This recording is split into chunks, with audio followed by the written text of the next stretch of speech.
Hi, everyone, and thank you for joining me here today. Do you want to discover what is one of the key reasons why you're struggling to lose weight, especially after the age of 40? The answer is food sensitivities. So today I'm going to be talking to you about what are food sensitivities, why are they becoming such a big issue in this day and age, and most importantly, what you can do about it to reverse those food sensitivities and to help you speed up your metabolism and help you lose weight. Hi, my name is Dr. Chari. I'm a medical doctor and my specialty is in internal medicine in an integrative medical practice for over 20 years at the Chari Center of Health. So what are food sensitivities?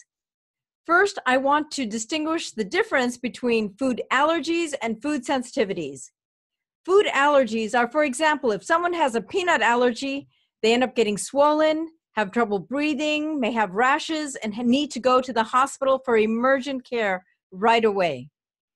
Keep in mind that food sensitivities are different than food allergies. So what are food sensitivities? Food sensitivities are when you're eating a specific type of food, your body gets inflamed, and you may have many different symptoms.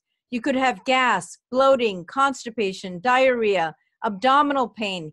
You may have headaches, fatigue, trouble sleeping, joint pain, mood swings, and these are just some of the symptoms. And why are we seeing such a rise in food sensitivities nowadays?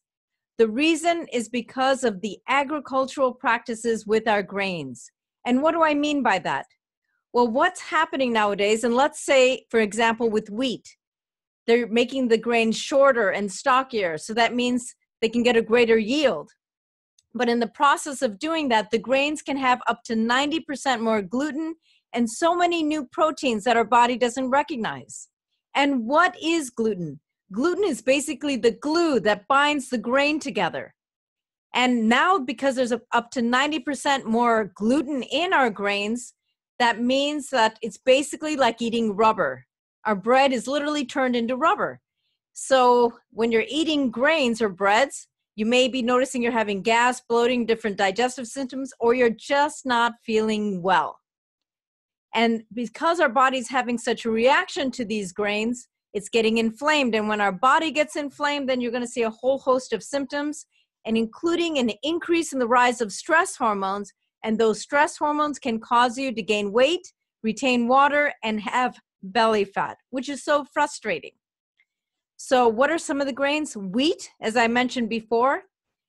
And in addition, corn. And corn has been genetically modified, which means they take different genes, whether it's from plants or animals, viruses, bacteria, and combine them together. And on top of that are using very toxic pesticides, herbicides, and fungicides for our grains. And all of these combined is leading to gut inflammation, and then leaky gut, and then a whole host of medical issues, including weight gain. Soy is another issue because it's also been genetically modified. And then they're giving these genetically modified grains and wheat to the animals in their feed, and then they're getting sick, and subsequently we as humans are getting sick as well. So that's why it's important to minimize the grains in your diet. And that's why you're seeing across the board, even the media is talking about gluten-free products. But you keep in mind, you have to be careful with even with gluten-free breads. The reason being they're filled with tapioca starch, potato starch, and these can actually spike up your blood sugar as well and cause inflammation. And did you know that they're saying eating one slice of wheat bread is the equivalent to eating 1 or 2 tablespoons of sugar? That's really important to know. So again, even though we've been eating grains for hundreds and hundreds of years, this is a modern day 21st epidemic of a problem. And that's why kids nowadays as well are having so many food sensitivities. So keep that in mind. Now, what's in wheat, or what grains contain wheat? That could be bread, pastas, cereals, bagels, baked goods, processed foods, all the good stuff. And corn could be corn tacos, corn tortillas, corn chips, and then soy products. So then you're probably wondering, so what can I eat? You can eat plenty of vegetables, and try to eat organic vegetables as much as possible, again, because they're all being sprayed with toxic chemicals. It's bad for the plants, it's bad and very unhealthy for our farmers, And of course, it's unhealthy for us as well. And then you need meat from safe sources, not factory farmed meat, where the animals are treated inhumanely and given all of these genetically modified grains, along with hormones and steroids on top of it.